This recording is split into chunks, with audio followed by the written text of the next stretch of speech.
SDM office में कृष्णलाल पवार पहुंच चुके हैं। कृष्णलाल पवार भारतीय जनता पार्टी के उम्मीदवार आप ये सामने देख रहे हैं।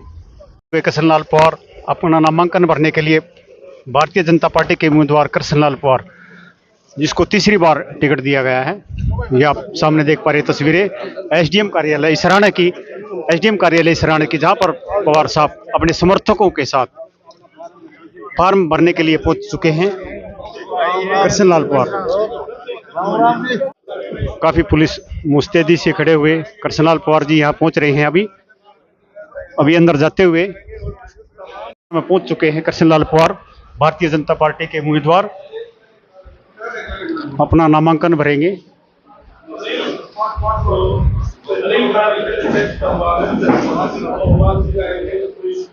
लाल खट्टर जी आएंगे, उनका इंतजार करते हुए उन्होंने बताया है 10 मिनट में पहुंच, तो ये तब तक अपने चेक करवाते हुए अपने कृष्णलाल पवार भारतीय जनता पार्टी के उम्मीदवार, जो अपना नॉमिनेशन अभी अपने साइन करते हुए पहुंचे हैं। यहाँ पर प्रमोद विज, जो शहरी के उम्मीदवार हैं, प्रमोद विज जी पहुंचे हैं इसराना कार्यालय, एसडीएम कार्यालय में। सर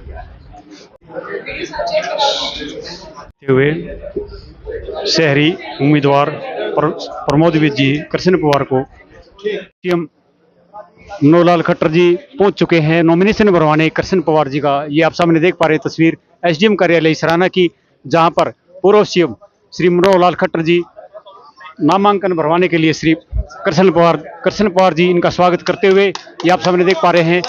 ये कृष्ण पवार नामांकन भरवाने के लिए श्री मनोहर खट्टर जी, ये आप सामने देख पा रहे हैं कृष्णलाल पवार स्वागत करते हुए, साथ में प्रमोद विज, ये दुष्यंत भट्ट जी, रोसालाल माला जी, उनके अनिल पवार एसडीएम कार्यालय इसराना में नामांकन। एक मिनट सर, एक मिनट,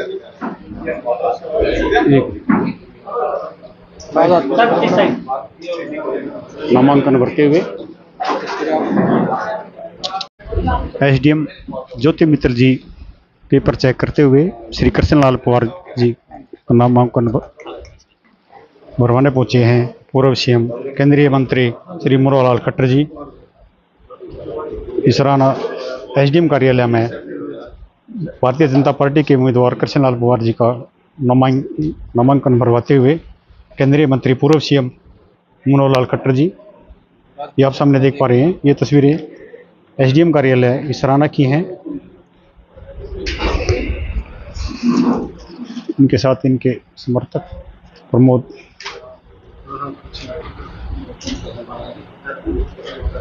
आप किस तरीके का माहौल लग रहा है और क्या मित्रों, जैसा आपको पता है कि लगातार 5 तारीख से नामांकन प्रत्याशियों के चल रहे हैं और आज 11 तारीख है, कल एक दिन शेष बचा है।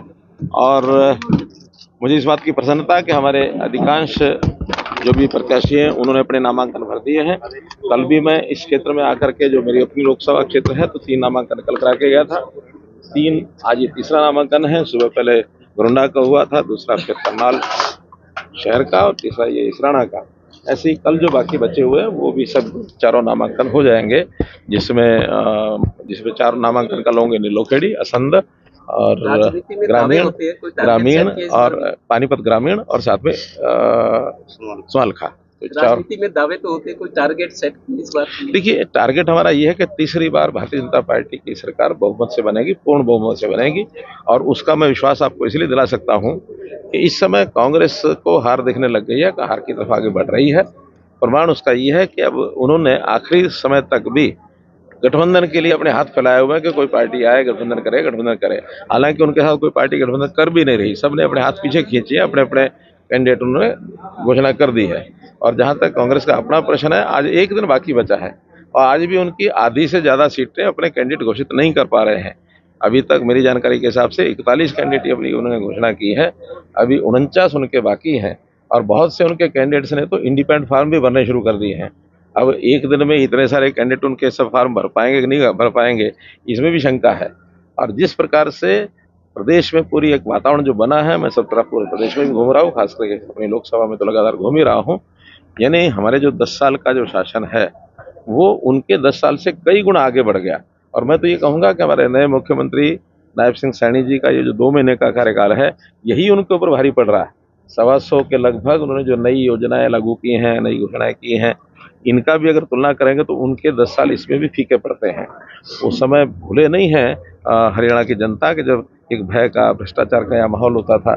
यानी किस प्रकार से उन्होंने अपने एजेंट छोड़े हुए थे, मंथलियाँ इकट्ठी होती थी, हफ्ते इकट्ठे होते थे, और सब जो है चीज़ें ऊपर तक सप्लाई होती थी। यहाँ तक के सरकारी कार्यालयों के रेट बंधे हुए थे कि कौन किस कार्यालय में अधिकारी जाएगा और कितने पैसे उसको कमिट करने पड़ेंगे। आखिर वो कहाँ से लाते थे? वो तो जनता से इकट्ठे करके उनको देने होते। तो एक भ्रष्टाचार का कैसा माहौल उस समय था। आज बिना पर्ची खर्ची की जो नौकरी का एक ऐसा यानी यूएसपी हमारी सरकार का है कि गांव-गांव में इसकी लोग चर्चा करते हैं। आज आम समाज, जो गरीब समाज है, उसको पहले तो लाइन में लग करके भी उनको चीज़ें मिलती नहीं थी, आज उनको घर बैठे मिलती हैं। चाहे वो राशन कार्ड हो, चाहे वो पेंशन हो, चाहे आयुष्मान कार्ड की बात हो, कितनी ही योजनाएं केंद्र सरकार की, हरियाणा सरकार की, और वो पूरे प्रदेश में लोगों में एक वातावरण बना है। इस बार पुनः तीसरी बार, और ये पहली बार होगा कि किसी पार्टी की लगातार तीसरी बार सरकार बनने जा रही है। सर एक लास्ट क्वेश्चन है, आप कह रहे हैं सरकार बना रही है, लेकिन कितनी सीटें आ रही हैं? मैंने कहा बहुमत, पूर्ण बहुमत का मतलब क्या होता है? पूर्ण बहुमत तो 45 का होता है, लेकिन तो अच्छे बहुमत से, अच्छे बहुमत से नारा तीसरी बार, नारा हमारा, नारा एक ही, हमारा नारा एक ही है कि तीसरी बार भाजपा सरकार। धन्यवाद। देखो, मेरी तो जो दिल मान रहा है नहीं, वो मान रहा 50,000 रुपये और 30,000 वोटा ही मैं शरीयत मारने खातिर भी तैयार हूँ। कोई 5-10 लाख की मर्दा हो तो 30,000 वोटा तो जीतेगा। चल लिख के ले ले एफिडेविट मेरे पे, गारंटी दूंगा। ऐसी इनकी जीत का क्या कारण है जो ये 30,000 वोटों से जीतेंगे? इसकी जीत का जो कारण है नहीं, वो तो है इसका विकास करवाया हल्के में। पिछली बाजी होगी कुछ आदमियों में गलती वैसे होगी, इसका सरिया काटना है, न्यू करना है ना, वो इसकी गलती तो जी भी नहीं काट सका कोई। हमने पूछा लोग भाई इसमें गलती क्या है, गलती तो जी भी नहीं निकाल सका कोई। फिर भी हमने पूछते रहे कोई गलती नहीं काट सका। नहीं बोला ना कदौर आना है, कहीं पे बन दिया। तो वह सबके याद आ रही है बात है, भाई मार पे गलती हुई, इसकी तो कोई गलती को नहीं थी। इन्हें गलती करे नहीं रखी, इतना नरम आदमी है। तो ये कांग्रेसी प्रत्याशी जो बलबीर सिंह वाल्मीकि का आरोप है, वो ये 5 साल तो मंत्री रहे और अब ये राज्यसभा सांसद थे, तो उन्होंने कोई हल्के में काम नहीं किया ना। वैसा तो कुछ नहीं है। ये 15 घर, कोई जिस गांव में 15 घर भी थे नहीं, 10 घर भी थे, और उन्होंने कह दिया हमारी छपाट बना दे। ऐसा तो कोई पूरे हल्के में छोड़ दे नहीं रखा।